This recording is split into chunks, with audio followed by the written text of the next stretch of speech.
नमस्कार। आज 40 दिन भी नहीं हुए हैं तृणमूल कांग्रेस को पश्चिम बंगाल में इलेक्शन हारे हुए कि पार्टी खंड खंड होकर टूट गई है।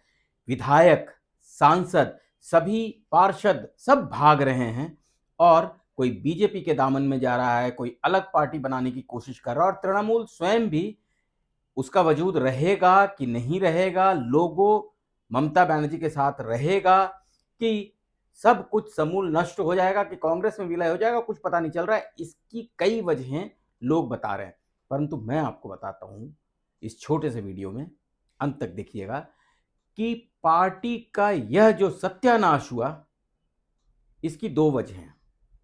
आप यदि पीछे जाएं तो देखेंगे कि उद्धव ठाकरे की शिवसेना या फिर लालू यादव की पार्टी या फिर अभी तृणमूल कांग्रेस, ऐसी कई पार्टियां हैं क्षेत्रीय जिनका कि सर्वनाश हो गया।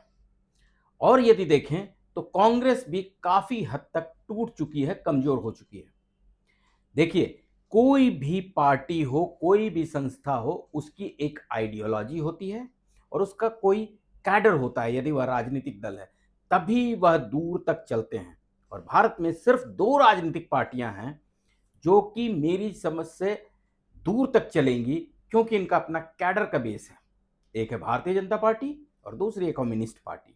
बाकी सारी पार्टियां अवसरवादी हैं, सत्ता लोलुप हैं और प्राइवेट लिमिटेड कंपनी है। आप कांग्रेस की बात करिए, क्या वह गांधी प्राइवेट लिमिटेड नहीं है?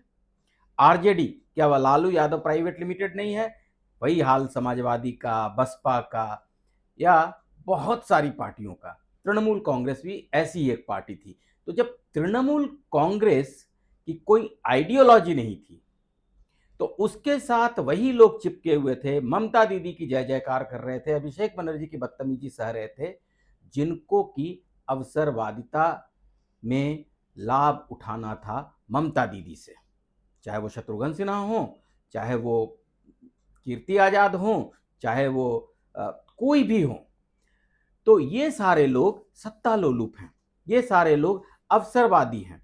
और अब जब सत्ता चली गई है और इनको ममता दीदी से पाने के लिए कुछ नहीं बचा, तो ये क्यों किसी के धौंस सहें, क्यों अभिषेक बनर्जी के धौंस सहेंगे? और अब जहां मलाई मिलने की आस है, ये उस तरफ जाने की बात कर रहे हैं।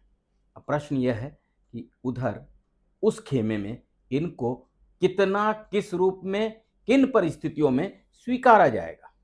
देखिए, सायोनी हो या फिर कल्याण बनर्जी हो या फिर किसी की भी बात करिए, सब ही सत्ता लोलुप है और ये सब आज नहीं तो कल ममता दीदी को छोड़कर जाएंगे, क्योंकि ये अवसरवादी लोग हैं।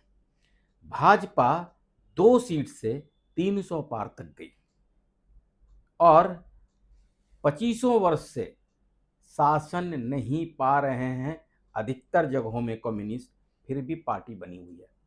क्योंकि उनकी आइडियोलॉजी है, क्योंकि उनके पास कैडर है।